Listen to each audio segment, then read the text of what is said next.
Bem-vindos, meus amigos reanimados, estamos de volta. Eu sou o Vlad, vocês já sabem, esse aqui é o podcast Reanimando, trazendo resenhas de animações, de filmes e séries que marcaram a nossa infância, nossa juventude, a nossa vida, né?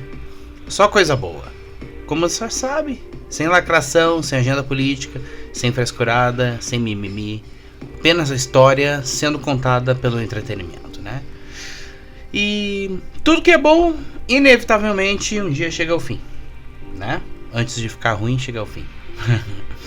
Chegamos ao nosso último episódio dessa resenha de Homem-Aranha, a série animada. E foi um prazer, uma nostalgia gostosa rever essa série que moldou meu caráter até hoje, né? Então vamos lá, vamos ao assunto então. A segunda parte da quinta temporada. Nós paramos no momento mais trágico, mais emocionante da série, quando o Peter perdeu a Mary Jane pela segunda vez. Ou melhor, era um clone dela, né, que se desfez na sua frente. Depois de lidar com essa perda, então, o Peter é jogado literalmente para fora da sua zona de conforto, do seu tempo e espaço, da sua realidade. É aí que temos início ao arco de Guerras Secretas, que foi inspirado na HQ de 1984. A Madame Teia, ela já vinha nas temporadas anteriores, como já comentamos, dando alguns pitacos, que estava preparando ele para algo grande, um desafio maior, né? E apresenta ele ao Beyonder, que é uma entidade cósmica e se chama de colega da Madame Teia ali. E ele decide que ele quer testar a natureza do heroísmo, né? Então ele ergue um mundo de batalha, onde ele coloca super vilões de um lado, Doutor Destino, Caveira Vermelha, Doutor Octopus, Lagarto, Alistair Smite, e eu acho que eu esqueci de mais um, não lembro agora, eu acho que eu não esqueci. E do outro, um time de heróis liderados pelo Homem-Aranha, para decidir quem vence, o Bay ou o Bao. Bem genérico assim, né? A premissa é que o Beyonder pegou um planeta super avançado, sem maldade, as pessoas viviam bem, com tecnologia super avançada, jogou os vilões lá para provar que não importa o local, onde o mal toca ele destrói tudo. E fez o tempo passar em um ano, e os vilões acabaram com aquele planeta, com aquela civilização, dizimaram aquele povo, escravizaram. Teve gente daquele povo que se traiu, e tem os rebeldes, né? Se apropriaram das tecnologias também, criaram ali seus reinos, podemos dizer assim, né? Cada um tinha um espaço lá e um ainda querendo invadir o outro. Tudo bem. Voltando. O diferencial aqui, nesse arco, é a gente ver o Peter já numa posição de líder. Não apenas o herói da vizinhança, um piadista, solitário, mas é um homem maduro já, que a gente acompanhou. Ele precisa recrutar então uns heróis para lutar ao lado dele, né? Tem que montar o seu time. Então a gente revê algumas pessoas que participaram em participações especiais nas temporadas anteriores, né? Ele convoca a Tempestade dos X-Men, o Capitão América e o Homem de Ferro, que já conheciam ele. O Homem de Ferro, super amigo, diz que ele era de confiança. E o Quarteto Fantástico, até tem ali uma briguinha no início, acho que mais era para referenciar a clássica história do início da trajetória do Homem-Aranha, onde ele tenta entrar pro Quarteto Fantástico e eles têm um embate lá, não se acertam, muito mais como o Johnny, como acontece aqui, né? É legalzinho, uma referenciazinha ali, de nada. Mas essa mini saga, ela abraça uma escala quase de Vingadores, né? Mas sem perder o foco nas seguranças do Peter, que fica se questionando, será que ele realmente está pronto para comandar vidas num campo de batalha, quando ele mal consegue equilibrar sua vida normal de trabalho, casamento e luto? Ele precisava de um apoio mais pessoal, então conseguiram dar uma energia na máquina e trazer a Gata Negra também, por ser uma amiga muito próxima a ele, e ele estava precisando de um ombro amigo naquele momento, né? Podemos dizer assim que essas guerras secretas, elas funcionam como uma espécie de uma prova final do desenvolvimento acumulado nas 4 temporadas anteriores. que o Peter não apenas vence na base da força das teias, ele vence porque ele entende as pessoas, ele inspira confiança, ele toma decisões difíceis, sempre colocando os inocentes em primeiro lugar, mesmo quando às vezes isso parece ser estrategicamente ruim, ele arriscou, né? Não vou entrar aqui muito em detalhes sobre o desfecho, acontece muita coisa em 13 episódios de 20 minutos, né? Mas tudo acaba bem. Todos são enviados de volta para os seus lugares, menos o Peter. A Madame T informa que ainda não era isso que ela estava preparando ele, e que agora sim seria o maior desafio da sua vida. Então chegamos ao arco final, essa reta final com 2 últimos episódios. Faz um mini arco ali chamado Guerra das Aranhas. Não é filme pornô não, hein? É onde a série abraça o conceito de multiverso muito antes dessa moda que surgiu agora nos anos 2020. Mais de 30 anos atrás, né? O multiverso já tava aí. Então, o Homem-Aranha, ele é levado a essa realidade alternativa onde ele precisa montar uma equipe e ser líder dela, outra equipe, apenas variantes ou versões dele mesmo, né? Um é um Homem-Aranha de 6 braços, aquele na época da mutação.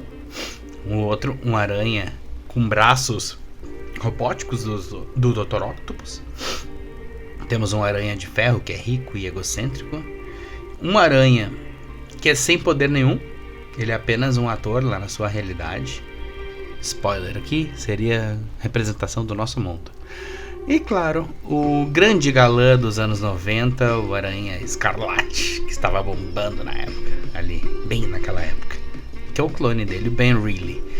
E quando ele fala essa história, a gente tem ali em 30 segundos um resumo da saga do clone dos quadrinhos. Mas o melhor ainda é o comentário que o Peter faz, porque era algo muito batido, criticado na época, a saga, muito falado. E ele pega e diz assim: nossa, isso parece história de gibi de segunda categoria. E eu gargalhei, foi muito engraçado. Foi uma quase quebra de quarta parede falando diretamente pra gente. Então, voltando aqui pra história, o vilão principal é o Spider-Carnage. É uma fusão de Homem-Aranha de outra realidade com o simbionte do Carnificina, né? Que é aquele vilão que ele não derrotou. Levou ele ao extremo do medo que o Peter sempre se assombrou. E se eu me tornasse aquilo que eu mais combato, né? Vamos estender um pouco mais essa parte, porque aqui nós temos elementos lá da 3ª temporada também. E tais como o buraco negro que o Mancha abre, né? Então, o Aranha do Mal, o Spider-Carnage, ele quer usar aquele dispositivo do Mancha para abrir um buraco negro gigante, amplificá-lo com uma torre de rádio, né, de transmissão do Clarim, sugar tudo e explodir a Terra, ter tudo sugado, em seguida o universo ou o multiverso. É o fim de tudo, na verdade. Nisso eles acabam pulando de uma realidade a outra atrás deles, chegam do Aranha de Ferro. E após algumas derrotas só sobrou o Peter, o original, o principal. Então ele acaba se passando por ele mesmo, nessa realidade, como o Aranha de Ferro, só que usando seu uniforme, onde ele é um herói conhecido, tem idade pública, é rico e noivo da Gwen Stacy. Achei muito bonita essa homenagem, esse cameo, vamos dizer, da Gwen. Ficou muito legal. Então ali todos ali são amigos dele, amam ele. Isso foi muito legal. Foi uma despedida dos personagens, porque parece todo o elenco da série ali. Ali estava recebendo uma homenagem e todos os amigos estavam lá e todos amavam ele. Tava o Jameson, era o melhor amigo dele, o Robertson, o Harry, a Gwen, a Anna Watson e a Mary Jane. E vou fazer só um parênteses aqui. Não aparece a Tia May. A Tia May não está. No final eu acho que eu vou botar a minha opinião. Então, ele surta. Quando ele vê a Mary Jane, ele surta, sai se declarando, tá procurando ela, finalmente achou que ama ela, mas ela não entende porque ela é daquela realidade ali. E a Gwen viu isso, deu um tapa na cara dele e tal, blá blá blá. E fica por isso mesmo ali. O Aranha Carnificina chega pra acabar com tudo. E acaba que o Peter não é páreo pra ele. Mas nisso a Gwen, que percebeu que aquele não era o seu Peter, ela entra no meio com uma arma sônica e por um breve momento consegue salvar o Peter, parar um pouco a Carnificina, mas não adianta. O malvadão pega ela de refém e acaba acionando o dispositivo e abrindo um buraco negro imenso. Parece que tá tudo perdido. Tudo, a visão que o Beyonder e a Madame Teia tinham mostrado estava se acontecendo, né?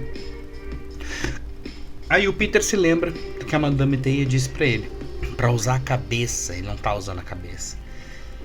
E pra derrotar esse Aranha Carnage, ele pensa em algo que vai além de socos, de teias. E ele quer atingir o coração e a razão deste Peter Parker confuso. E ele busca o Tio Ben naquela realidade. Aí que eu, pensando depois, eu vi. Se o Tio Ben tá vivo, a Tia May foi quem morreu nessa realidade. Não fica explicado isso, mas dá pra subentender, né? E o Tio Ben vem, conversa com ele, confronta o lado humano por trás do monstro e consegue atingir um pouquinho de que resta de Peter Parker ainda dentro daquele monstro. E é uma solução profundamente emocional que traz de volta à tona aquela frase fundadora que com grandes poderes vem grandes responsabilidades, provando que esse lema é muito mais forte de qualquer coisa no multiverso, pelo menos para um Peter Parker, né? O tal Aranha Carnage, ele sente que ele não vai conseguir se libertar, o simbionte, mas ainda num ato heróico, ele se sacrifica fechando o buraco negro, o portal por dentro.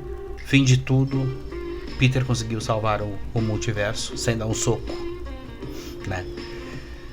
Então é o final da série. Ali é tão icônico assim porque tem uma homenagem tanto. O Peter acaba indo junto com aquele Homem-Aranha sem poderes para o seu mundo, ou seria aqui pro nosso mundo, né? Pois tinha uma pessoa especial que adoraria conhecer ele. Então ele encontra o próprio Stan Lee, né? Numa metalinguagem rara para aquela época, né? Acho que é o primeiro cameo do Stan Lee, né? Em séries, animações, filmes. Peter descobre que ele, nessa realidade, é um personagem querido e amado nos quadrinhos, na cultura pop, é um herói, como ele sempre foi tratado. As pessoas veem ele na rua e gritam. E aquele Homem-Aranha sem poderes era apenas um ator que interpretava ele aqui, nessa realidade. Mas, no entanto, assim, eu vejo que o que deveria ser um fechamento do arco romântico ficou até hoje em suspensão. E eu levanto aquela pergunta: cadê a Mary Jane? Onde está? Que fim teve? Do que se alimenta? A Madame Teia parte então com o Peter por dimensões em busca dela, né? E até a última cena ali, mais ou menos. Não é a última cena, mas o Stan Lee termina a última cena dele com sentado em cima do prédio. Agora não tem como sair de lá e ainda solta uma piadinha: vou esperar até o Quarteto Fantástico passar por aqui. E a Madame Teia leva o Peter com a promessa de que iriam para a realidade onde a Mary Jane estava. Como eu comentei lá naquele episódio de curiosidades, foi dito que no projeto da hipotética sexta temporada o Peter iria agora parar numa era victoriana lá, onde a Mary Jane estaria por lá e que enfrentaria o Carnificina de novo. Acabou de enfrentar o Carnificina, acho que não faria sentido. Então, é um final corajoso, tem essa metalinguagem, mas ao mesmo tempo é frustrante pra mim até hoje. É uma lacuna aberta pra mim. Emocionalmente poderoso, mas incompleto, né? Deixa pro espectador assim o trabalho de imaginar a última página dessa história, assim. E eu há mais de 25 anos estou com essa página em branco, vamos dizer.